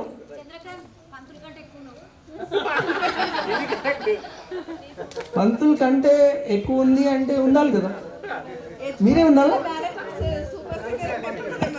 మీరే ఉండాలా? ఇంకొంతమంది జాబ్ ఒక 10 ఏళ్ళ తర్వాత ఉంటుందో పోతుందో అని ఇప్పుడే లగ్జరీగా కొన్ని కొంటూ ఉంటారు. అరే ఇప్పుడే కొందాం, అప్పుడు పోతే ఏముంటుంది? ఎగ్జాంపుల్, ఒక వెహికల్ కొన్నాము 10 లక్షలు పెట్టి. అరే నేను జాబ్ ఉన్నప్పుడు కొంటాను, అది నిజంగా అవసరమా? అవసరమైతే కొనండి. ఇప్పుడు ఎప్పుడో మీరు తిరగడానికి ఇప్పుడు 10 లక్షలు పెట్టి కారు కొనండి. ఒక 15,000 మ్యూచువల్ ఫండ్లో 15 సంవత్సరాలు కడితే మినిమం 15% ఇంట్రెస్ట్ వస్తే ₹1,00,00,000 అవుతుంది. ₹1,00,00,000 అవుతారు కొనుక్కోండి. అదే ₹1,00,00,000 మ్యూచువల్ ఫండ్ పెట్టి నెలకి 50,000 విత్డ్రా చేసినా కానీ మీకు మళ్ళీ అదే ₹1,00,00,000 2 కోట్లు అవుతుంది 5 ఏళ్ళ తర్వాత. చాలా ఫైనాన్షియల్ ప్లానింగ్స్ ఉంటాయి. ఎప్పుడు ఒకే ఇన్కమ్ పైన డిపెండ్ అవ్వకండి. మా మాధవ్ గారు చెప్పినట్టు, మాధవ్ గారు మా రాజాన్ని సంపాదిస్తాడు, మాధవి సంపాదిస్తుంది, అసలు టెన్షనే లేదు వాళ్ళకి. కరెక్టా కదా? హ్యాపీ ఫ్యామిలీ, అందరూ సంపాదించాలి, అందరూ హ్యాపీగా ఉండాలి. నేను చిన్నగా ఉన్నప్పుడు ఏమనుకుంటున్నానంటే, అరే నేను గెలవాలంటే పక్కడు ఓడిపోవాలనుకుంటాను. నేను కొన్ని రోజుల తర్వాత తెలిసింది నాకు, అరే నీ అమ్మ అందరూ గెలవచ్చు. చిన్నగా ఉన్నప్పుడు కసి ఉంటుంది, నీ అమ్మ ఎవడన్నా నీ అమ్మ వాడేందిరా, మనమే అందరూ గెలవచ్చు. ఫైనాన్షియల్ ఇప్పుడు మన పిల్లలు అనుకుంటారు, ఇప్పుడు నరసింహారెడ్డి సార్ వస్తుంటే కూరగాయలు అందరూ ఊరికే తిరుగుతున్నారు, అసలు జాబులు లేవంటాడు. ఎవడన్నాడు జాబులు లేవని? అసలు ఎన్ని జాబులు ఉన్నాయి, కరెక్ట్ పర్సన్స్ దొరుకుతలేరు ఎవరికి. ఒక్కటే ఎక్స్పర్ట్ ఎవడైతుండో, ఒక మహానుభావుడు alibaba.com అని జాగ్ మాన్ ఉంటాడు. alibaba.com సాధించాడు, ఆయన కొన్ని వేల కోట్లు సంపాదించాడు. ఆయన ఒక నీతి వాక్యం చెప్పాడు ఒక ఇంటర్వ్యూలో, డోంట్ చేంజ్ ద ర్యాబిట్. అంటే మీనింగ్ ఏంటంటే, ఒక 10 కుందేళ్ళను ఒక రూమ్లో పెట్టి ఒక మనిషిని పంపించి కుందేలు పట్టుకురాపోని పంపించాడు. ఆడేం చేస్తాడు, ఓ కుందెలు వెంబడి పడతాడు, కింద పడతాడు మీద పడతాడు, అది దొరకట్లేదు, మళ్ళీ ఇంకో కుందెలు వెంబడి పడతాడు, మళ్ళీ కింద పడతాడు మీద పడతాడు, అది దొరకలేదు, మళ్ళీ ఇంకో దాని వెంబడి పడతాడు. 10వ పడేసరికి ఓపిక నశించి బయటకు వస్తాడు. అప్పుడు ఆయన చెప్పింది ఏంటంటే, ఇన్ కేస్ అదే పర్సన్ ఒకటే కుందెలు వెంబడి ఫస్ట్ నుంచి లాస్ట్ పడితే దొరికేది. మనకి ఏదైతే ఫీల్డ్లో ఎక్స్పర్ట్స్ ఉంటారో, ఎక్సలెన్స్, ఆ ఫీల్డ్లో మనం ఎక్సలెన్స్గా ఉంటే కంపల్సరీ విజయం మనదే. ఇప్పుడు నేనున్నాను, 2006లో ఎంబీఏ అయిపోయిందంటే బ్యాంకింగ్ తప్ప నాకు వేరే తెలియదు, పోవడానికి కూడా నాకు ఇంట్రెస్ట్ లేదు. స్టార్టింగ్లో 2-3 ఏళ్ళ కెరియర్లో ఏంటంటే అప్పుడు యూత్ ఉంటుంది, ఎడ్ చేంజ్ చేసినా మనకు ఆబ్లిగేషన్స్ ఉండవు. 2-3 ఏళ్ళు కానీ పెళ్ళి అవుతుంది, ఫస్ట్ ఆబ్లిగేషన్ స్టార్ట్ అవుతుంది. ఒక్క నెల జీతం రాకపోతే కింద మీద పడిపోతాం. అప్పుడు చేంజ్ చేస్తామా జాబ్? చేంజ్ చేయాలి. ఎందుకు చేంజ్ చేయకూడదంటే ఎక్స్పర్టైజ్. వ్యవసాయం ఉంది, చలో వ్యవసాయంలోనే ఇప్పుడు 40 ఎకరాకి 40 బస్తాల 60 బస్తాల టెక్నాలజీ పెంచుకొని బాగా సంపాదించుకొని ఇక్కడ కాకపోతే వేరే దగ్గర అమ్మి ఎలా మనం ప్రాఫిట్ రాగలాలి, అందులో ఎక్స్పర్టైజ్ కావాలి. నేను బ్యాంకింగ్లో ఉన్నాను, నేను 24 గంటలు బ్యాంకింగ్ గురించి ఆలోచిస్తాను, నాకు వేరేది ఆలోచన కూడా ఉండదు, చేంజ్ కూడా చెయ్యను, ఎందుకంటే నాకు ఇదే తెలుసు. ఎవరైతే ఏ ఫీల్డ్ ఉన్నారో అదే ఫీల్డ్లో 100% ఎక్స్పర్టైజ్ అయి ఎక్సలెన్స్గా ఉంటే విజయం మనదే. ఇంకొకటి నేను ఇంతకుముందు చెప్పాను, మనం స్ట్రాంగ్గా ఉండాలంటే ఏ ఫీల్డ్లో కానీ మనం నిరంతర సాధన అవసరం, నిరంతరంగా అప్గ్రేడ్ కావాలి. అప్గ్రేడ్ కాకపోతే మనం లేము. ఏ ఫీల్డ్లో కానీ ఇప్పుడు సాఫ్ట్వేర్ వాళ్ళు ఉన్నారు, మేము ఉన్నాం, నేను ఇప్పటికీ చదువుతూనే ఉంటాను, కంపల్సరీ నేను అప్గ్రేడ్ ఉండాలి. ఎప్పుడైతే నా అప్గ్రేడ్ ఆగిపోతుందో స్టాప్. అంటిల్ అన్లెస్ టీచర్స్కి కాదనుకోండి, టీచర్స్కి అప్గ్రేడ్ కావాలి, ఐ డోంట్ థింక్ సో. కావాలా? Very good. సో అప్గ్రేడ్ అనేది చాలా ఇంపార్టెంట్. ఇంతకుముందు నేను చెప్పినట్టు మొక్కకి నీళ్ళు ఎంత అవసరమో, మహావృక్షం అయినప్పుడు కింద ఏళ్ళు ఇంకా లోపలికి పోతాయి, అది ఇంకా శక్తి కూడా కట్టుకొని ఇంకా పెద్దగా అవుతుంది. అలాగే మనం కూడా కెరీర్లో కావాలంటే అలాంటి శక్తులన్నీ కూడా కట్టుకొని నేర్చుకొని పైకి ఎదుగుతూనే ఉండొచ్చు, మనల్ని ఆపేవాడు ఉండదు. అదొకటి. ఇంకొక పాయింట్, జననమైన మరణమైన జీవితాన్న అడుగు అడుగున నీరసించి నిలబడిపోతే నిమిషమైనా నీది కాదు. బ్రతకంటే నిత్య ఘర్షణ, నిరంతరం ప్రయత్నం ఉన్నదా, నిరాశకే నిరాశ పుట్టదా. ఎంత మంచిగా చెప్పాడు చూడండి. నొప్పి లేని నిమిషం ఏది, జననమైన మరణమైన జీవితాన అడుగడుగున నీరసించి నిలబడిపోతే నిమిషమైనా నీది కాదు. బ్రతకంటే నిత్య ఘర్షణ, నిరంతరం ప్రయత్నం ఉన్నదా, నిరాశకే నిరాశ పుట్టదా. ఎంత అర్థం ఉంది ఇలా. ఒక్కసారి నిరాశలు ఉన్నప్పుడు ఇది చదవండి, ఎలా ఉంటుంది మనకి. అసలు మనల్ని కొట్టేటోడు ఇక్కడ ఉండాలి. దానికి ఫస్ట్ మనం వేసుకోవాల్సింది ప్లాన్, తర్వాత ఇంప్లిమెంటేషన్, తర్వాత అనాలిసిస్. నిజంగా మనం రైట్ డైరెక్షన్లో వెళ్తున్నామా, డిస్కస్ ఎక్స్పర్టీస్తోని, మీ కొలీగ్స్తోని, నేను ఇలా అనుకుంటున్నా, ఇలా వెళ్తున్నాను, నేను కరెక్ట్ దారిలో వెళ్తున్నాను, వ్యూస్ తీసుకోండి, ఎక్స్పర్టీస్తో వ్యూస్ తీసుకోండి, ట్రై చేయండి towards the goal, you can win. ఇవన్నీ ఏంటంటే it is proved already scientifically. What is science? Repeated things. No, what is science? Science అంటే repeated, it is already proved. So ఈ బుక్స్ రాసిన వాళ్ళు ఆల్రెడీ ప్రూవ్ అయినాయి. మనమే అన్నీ చేసి అనుభవించి ఓడిపోవాలని ఏం లేదు, పక్క వాళ్ళ అనుభవాల నుంచి కూడా నేర్చుకుని ముందుకెళ్ళచ్చు, రైట్. ఇంకొకటి మేజర్ డ్రాబ్యాక్ ఏంటంటే సోమరితనం. సోమరితనానికి ఒక ఎగ్జాంపుల్ మంచి చెప్పాడు. ఒక రాజు అడవిలోకి వెళ్తున్నప్పుడు ఒక అందమైన పక్షి ఎగురుతూ కనబడిందట. చాలా బ్యూటిఫుల్ పక్షి ఫ్లయింగ్ చేస్తూ కనబడితే మనోడు రాజభట్లకు చెప్పి ఆ పక్షిని తీసుకురంటారు, అందంగా ఉందిగా, నా కోట్లో పెట్టుకుంటా అని చెప్పాడు. ఆ పక్షిని తీసుకొచ్చారు, రాజభట్లు అందరూ తీసుకొచ్చి వాళ్ళ కోట్లో పెట్టుకున్నారు. పెట్టుకొని రాజుగారి పక్షి కదా, దానికి పిస్తా బాదం అన్నీ పెట్టారు. పిస్తా బాదం పెడితే అదేం చేసింది, అదే కొమ్మ మీద ఉండి తినడం పెట్టుకుంటే మంచిగా ముద్దులాగా వస్తుంది. అది రాజు ఎప్పుడు చూసినా ఇది ఎగరట్లేదు. అరే నీ అమ్మాడేమో అంత బాగా ఎగిరింది, ఇది ఎందుకు ఎగరట్లేదు. అప్పుడు రాజ్యంలో అనౌన్స్ చేస్తాడు, దీన్ని ఎవరైతే ఎగిరిపిస్తారో నేను వాళ్ళకి మంచి బహుమతి ఇస్తా అని చెప్తాడు. అందరు వస్తారు. ఇక బహుమతి అంటే రాజు గొప్ప కదా, కొంతమంది డప్పులు కొడతారు, ఏది కొట్టినా అది ఎగరదు. ఎందుకు ఎగరదు? అది దానికి టైం పిస్తా వస్తుంది, బాలం వస్తుంది, దానికి ఎగరాల్సిన అవసరం ఏముంది. అప్పుడు ఒక రైతు వస్తాడు. రైతు వచ్చి ఏం చేస్తాడంటే గొడ్డలతోని ఆ కొమ్మ మీద ఉన్న పక్షి ఉంటుంది, ఆ కొమ్మని నరికేస్తారు, దెబ్బకి ఎగురుతుంది అది. అంటే ఏమైంది ఆ పక్షి? అడవిలో ఉన్నప్పుడు పొద్దున్న లేస్తే అది తానంతలేదు సంపాదించుకోవాలి, కష్టపడుతుంది, ఎగురుతుంది, వెళ్ళాలి. ఇక్కడ ఏమైంది? అన్నీ ముందడికి వచ్చాయి. సో మనిషికి ఏంటంటే కంఫర్ట్ జోన్లో ఉంటే ఎదగడం అనేది కష్టం.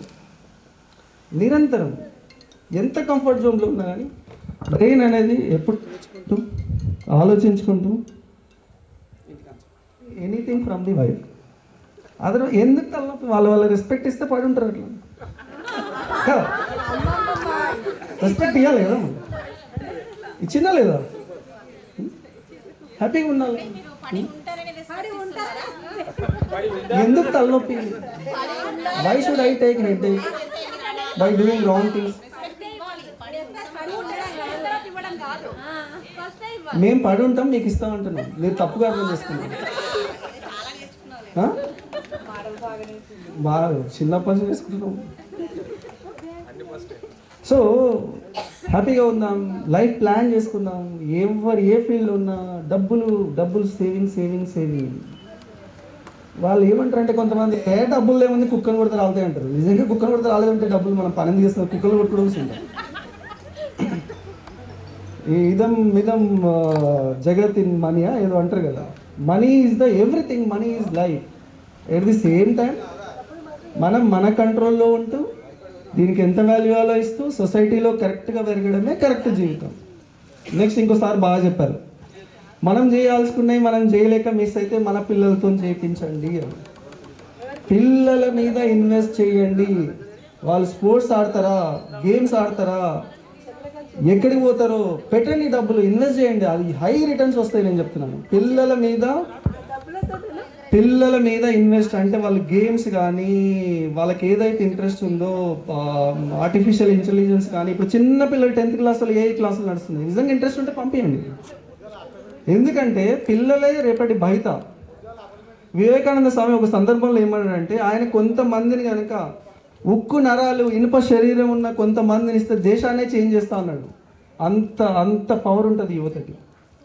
అలాంటప్పుడు మన పిల్లలు మనం నమ్మకూడదా? మనం ఎలాంటి స్కూల్లో చదువుకొని వచ్చినాం, చేయట్లేదా? ఇప్పుడు we are all leaders, super moms, super husbands, super power teachers. Doctor గారు రాలేదాడు, డాక్టర్ లీడ్ చేయట్లేదా లైఫ్ మనం? ఇలాంటి మన జీవితంలో చెట్ల కింద పుట్టల కింద చదువుకొని వానాకాలం ఎండాకాలం చదువుకొని మనం ఈ స్టేజ్కి వచ్చినామంటే అన్నీ ఇచ్చి మన పిల్లల్ని ఆయుధంగా తయారు చేస్తే వాళ్ళు ఎందుకు ఎదగరు? ఏమంటావు శైలజ? ఇలాంటి వానాకాలం విమల, ఇలాంటి వానాకాలం ఎండాకాలం చదివి మనం ఎంత ఎదిగినామంటే మన పిల్లల్ని ఆయుధం లెక్క ఎందుకు తయారు చేయలేం? చేస్తాం, తీర్చిదిద్దుతాం. దేశం మీద ప్రేమ పెంచుతాం అన్ని రకాలుగా. సొసైటీ అంటే ఏంటి, పెద్దలు వస్తే రెస్పెక్ట్ ఏంటి, ఇవన్నీ చిన్నప్పటి నుంచి నేర్పారు. టీచర్లకి ఇవన్నీ బాగా తెలుస్తాయి. అన్ఫార్చునేట్లీ మా దగ్గర ఎవరు టీచర్ లేరు, కానీ టీచర్ పిల్లలు చాలా డిసిప్లిన్గా ఉంటారు. మా కజిన్ వాళ్ళందరూ చూస్తాను కదా. సో అది ఏంటంటే ఇప్పుడు ఎవరైనా ఇంటికి వెళ్ళినా టీచర్ల ఇంటికి వెళ్తే వాళ్ళంత ప్రేమగా మనం తెలియలేదు. డోంట్ థింక్ అదర్వైజ్, అది వాళ్ళకి ఆ జీన్స్లో వచ్చేస్తుంది. అలాగే వాళ్ళ పిల్లలు అలా. సో మనం కూడా ఏంటంటే సొసైటీలో నలుగురితో తిరుగుతున్నప్పుడు ప్రేమగా ఏముంటుందబ్బా, ఏమి ఉండదు. నాకు ప్రేమగా మాట్లాడి తప్పేమి అలా జీవించేసి ఏమంటావు సమీన? అయితే నేను ఫస్ట్ జాబ్లో జాయిన్ అయినప్పుడు తీసుకుపోయి నన్ను చిరాగలి లేనని ఉంటుంది హ్యాబిట్స్ దగ్గర. అక్కడ అంతా ముస్లిం, మనకి హిందీ ఒక్క ముక్క రాదు, అన్ని వానాకాలం ఎండాకాలం చదువుతాం. కాకపోతే మనకి ఏం రాకుండా పొడిసేస్తామని పోతాం మనం. తర్వాత సంగతి ఇంకేముందని చూడండి. అట్లనే ఇంటర్వ్యూ క్రాక్ చేసినాం, జాబ్ వచ్చింది అందరికంటే ముందు. నాకంటే ర్యాంకర్లకు రాలేదు, మనకి అపాయింట్మెంట్ లెటర్ వచ్చింది. మనం తోపురం అంటే వాళ్ళందరికీ రాలేదు. నేను నా చిన్నప్పటి నుంచి మనకు ఫీలింగ్ తోపని, కరెక్ట్ కదా? ఏం లేకుండా తోపని ఫీలింగ్ సమీర కూడా అని ఒప్పుకుంది. అయితే ఏం చేసినాం మనం, పోయి వాళ్ళు మొత్తం ఆడ తుర్గుల గల్లి ఉంటుంది. అప్పుడు మనం కాలింగ్ చేయాలి, లోన్ కావాలని కాలింగ్ చేయాలి. తెలుగు రాదు అక్కడ, మనకి హిందీ రాదు. ఏం చేస్తాం, కాల్ చేస్తాం, నంబర్ ఇచ్చారు, सर आपका बिजनेस क्या है, अपन क्या करते, अच्छा आपका कैसा चल रहा है, क्या बोला मैं, अपन का बीबी क्या करते बोल के बोला. आप అంటే రెస్పెక్ట్ కదా. సో మన బిజినెస్ ఉంది, మనం ఏం చేస్తాము, మన పిల్లం ఏం చేస్తుందో నాకు తెలియదు కదా.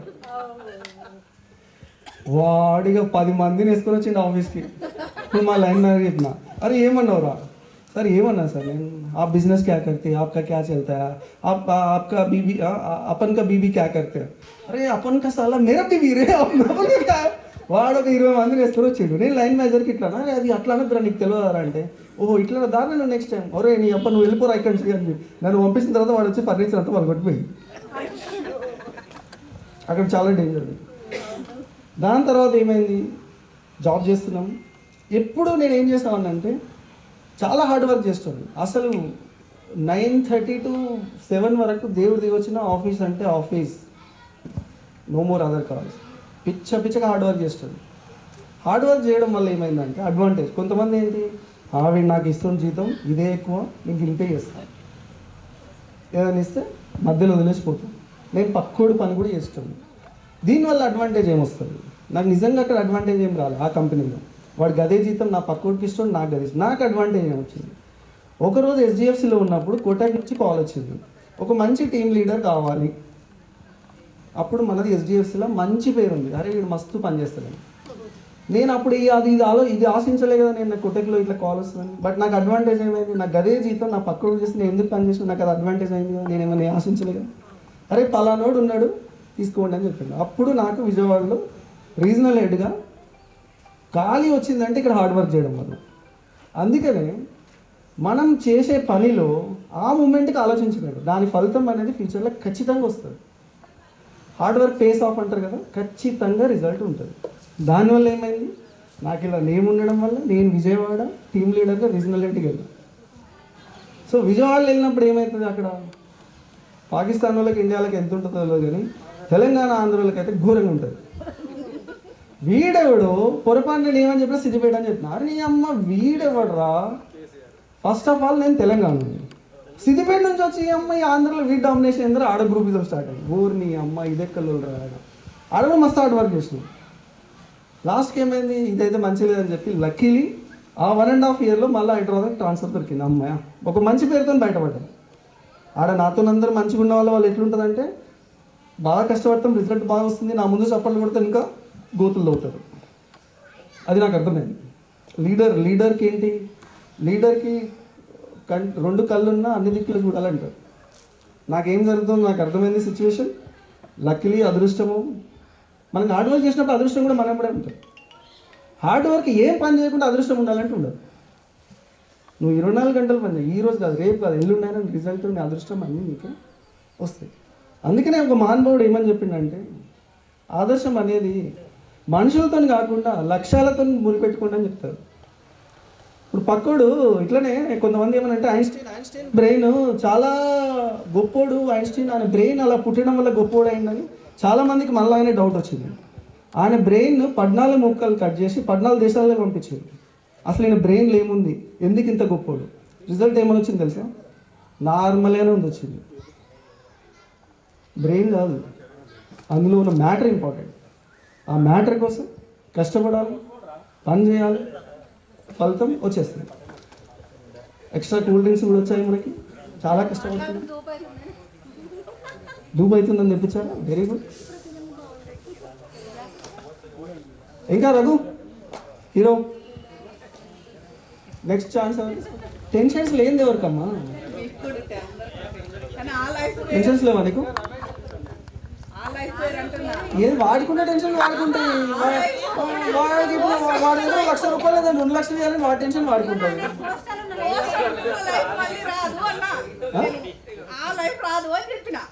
ఇగో అందరూ అంటారు ఆ లైఫ్ కంటే ఇప్పుడు రన్నింగ్ అయ్యే లైఫ్ ఇంపార్టెంట్.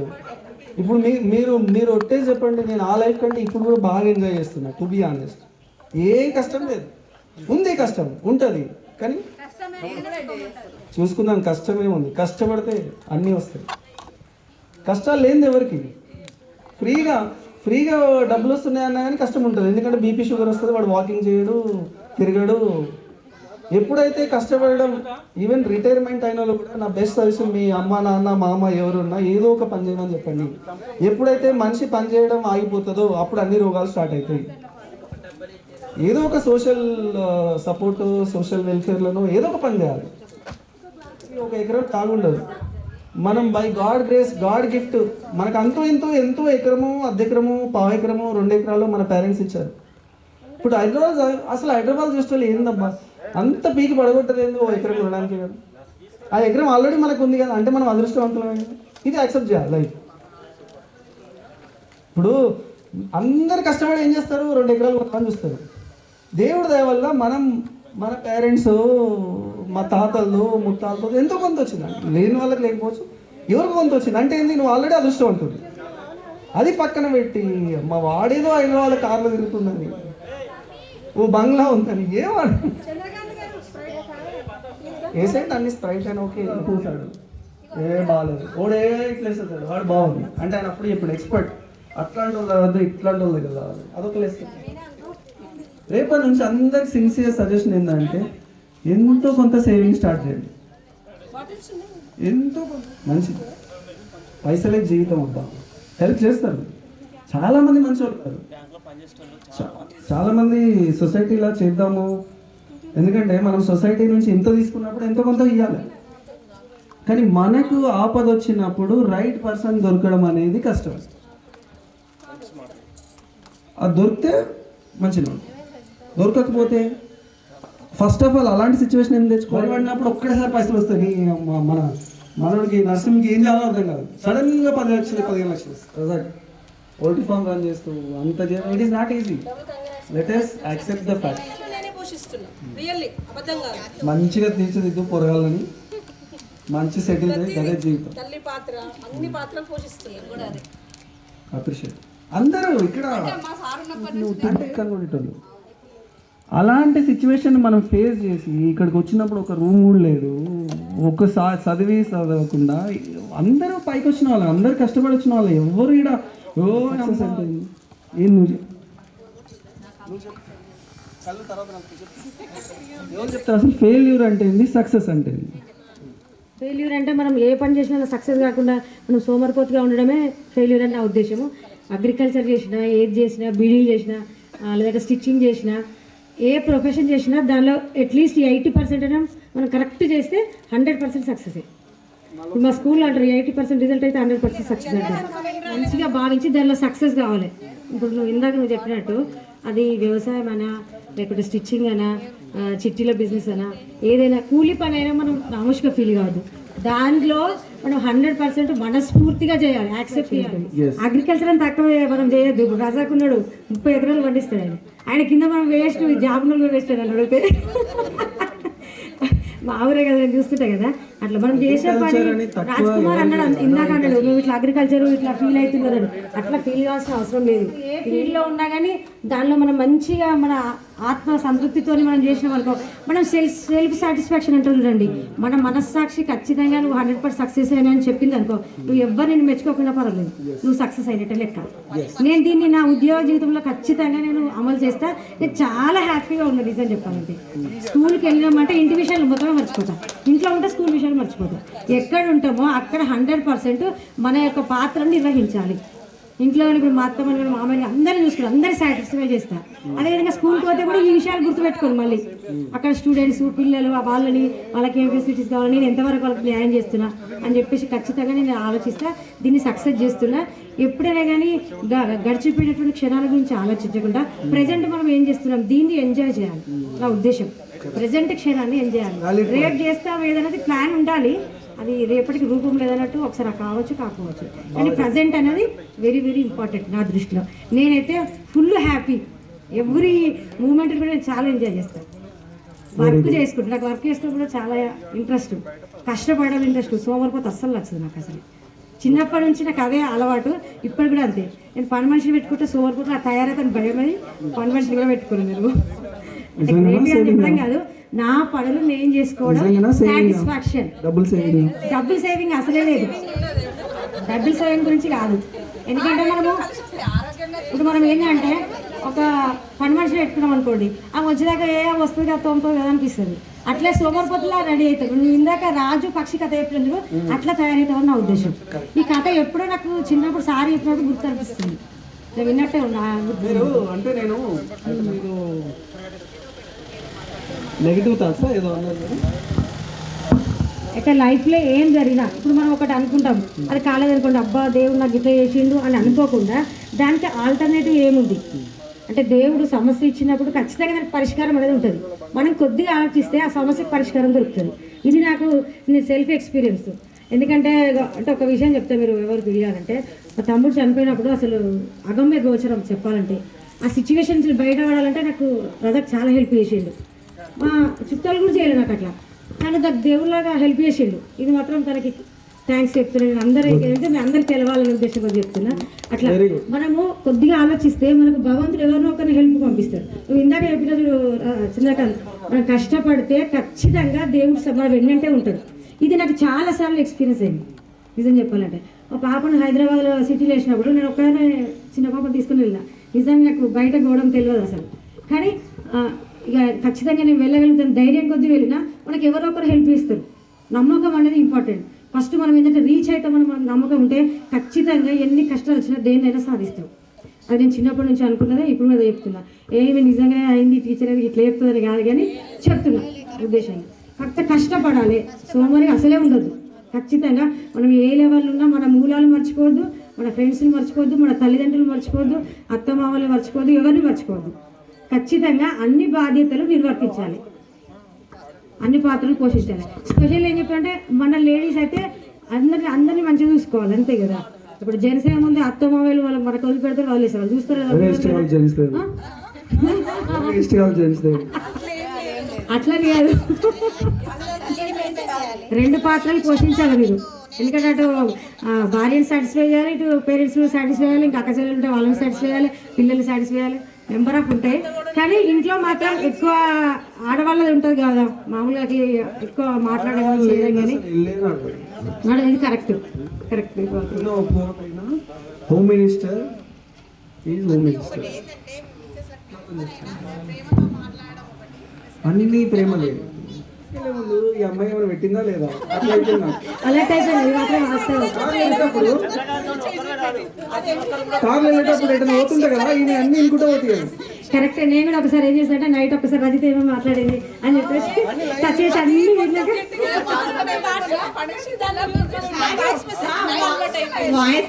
ఎవరైనా ఇబ్బంది పడి ఉంటే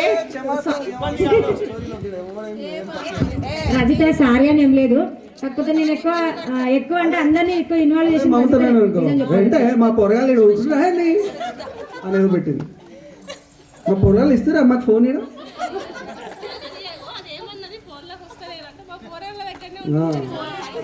ఇంకొకటి పేరెంట్స్ని కరెక్ట్గా చూసుకోవాలి. పేరెంట్స్ జీవితం అంటే మీకు తెలుసో లేదో చిన్న చెప్తాను ఎట్లుంటుందంటే, ఇప్పుడు మన పిల్లలు ఎవరైతే ఉన్నారో మన పిల్లలు విపరీతంగా అల్లరి చేస్తారు. విపరీతంగా అంటే నువ్వు ఆఫీస్కి పోగానే ఒకటి జుట్టు పిక్తాడు, ఒకటి నా గోడల పైన రాస్తాడు, మనం అందరం ఇల్లు ఉంటే అన్ని గీతలు గీస్తాడు. వాళ్ళు ఏమని అంటావా, ఏమి అన్నా. ఆ ఏజ్ ఎలా ఉంటుందో, once anybody crosses 80 years again they will be 10 years old. ఈ విషయం చాలామంది అర్థం కాక ఇష్టం ఉన్నట్టు తిడుతూ ఉంటారు. కొట్టడం అనేది థాట్లోనే వద్దు, తిట్టడం కూడా వద్దు. వాళ్ళు 80-85 years తర్వాత మన ముందు చైర్లో కూర్చొని తిడుతూనే ఉంటారు. They are kids like kids. మన 8 years boy 7 years boy or girl ఎట్లా అంటారు, సేమ్ ఉంటారు. నా పేరు 3-4 సార్లు చెప్పారు, నేను లోపల హ్యాపీగా ఫీల్ అయినా, నేను చేసింది 0. ఒకసారి వీళ్ళతో వచ్చి మంచి కళ్ళలాగా ఇంటికి వెళ్ళిన, పని చేసింది లేదు. ఇప్పుడు వాళ్ళు నాకు స్టేజ్ మీద ఆల్రెడీ క్రెడిట్ నాకు ఇచ్చేసారు, నాది ఎవరు తీసుకోలేదు. మీరు వెళ్ళి సార్లు చెప్తారా, సార్ ఏం చేయాలి చెప్పలేదు.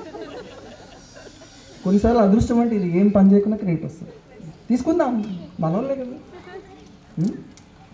సో పేరెంట్స్ని దయచేసి మంచిగా చూస్తున్నాం. ఎందుకంటే మళ్ళీ మనం కూడా ఆ ఏజ్కి పోతాం. మన ట్రీట్మెంట్ మన పిల్లలు చూస్తారు, నెక్స్ట్ వాళ్ళు మనకి ఇస్తారు. నేను మా వాడిని మొన్న ఏమో అన్నా నేను ఏది ఆడు ఊకే అమెజాన్లో ఈ రోబోటిక్స్ అంటే ఇష్టం. మొన్ననే కొన్నాడు రోబో అది ఇది ఎందుకురా ఎన్ని కొంటా అంటే డాడీ నువ్వు ఎలాంటి ట్రీట్మెంట్ నాకు ఇస్తావు నేను పెద్ద తర్వాత నీకు అదే ట్రీట్మెంట్ ఇస్తాను. ఊరు నీ అబ్బా నువ్వు ఉన్నది ఎంతరా. ఇప్పుడు జనరేషన్ చాలా ఫాస్ట్. ఆ ఫాస్ట్ జనరేషన్ని మనం కరెక్ట్గా దారిలో పెట్టగలిగితే టెన్షన్ ఉండదు.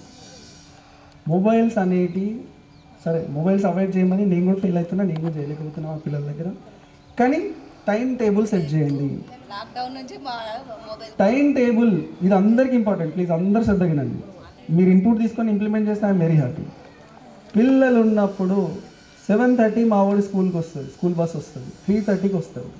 ఇంట్లో ఒకటే చెప్తాను 3:30 నుంచి వచ్చిన తర్వాత 1 అవర్ షటిల్కి వెళ్తారు. 4:30 5 వరకు వచ్చిన తర్వాత 5 to 7 ఓన్లీ హోంవర్క్ అన్నీ. అది మీరు మీ వర్షన్లో అంటే మీకున్న అనుకున్న టైంలో టైం టేబుల్ సెట్ చేసుకొని పిల్లల్ని కనుక ఒక 3 months యాక్చువల్గా 21 days ఫార్ములా అందరికి తెలిసే ఉంటుంది. ఎవరైతే 21 days ఒక పని చేస్తారో ఆటోమేటిక్గా 22nd day నుంచి అలవాటు అయిపోతుంది. బ్రెయిన్కి ఉన్న అడ్వాంటేజ్ ఏంటంటే మనం 21 రోజులు ఏదో పని చేస్తామో 22వ రోజు మనకు తెలియకుండా అదే పని చేస్తాం. ఎవరైతే 21 రోజులు పొద్దున్నే 5 గంటలకు లేస్తారో అలా 21 రోజులు కంటిన్యూగా మిస్ కాకుండా చేస్తారు. 22వ రోజు అల్లారం అవసరం లేదు.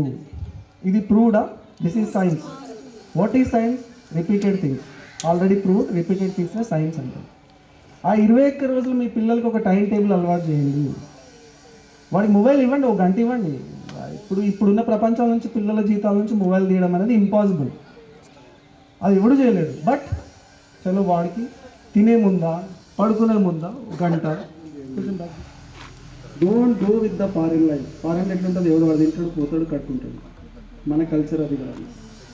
నలుగురు ఉంటే రాత్రి నలుగురు అందరం కూర్చొని ఆ కలిసి తినేటప్పుడన్నా మాట్లాడుకుంటూ తింటే అది కాదు. దానివల్ల చాలా సైంటిఫిక్ అడ్వాంటేజెస్ ఉన్నాయి. చిన్న చిన్న ఇష్యూస్ ఉంటే ఫ్యామిలీలో ఎగిరిపోతాయి.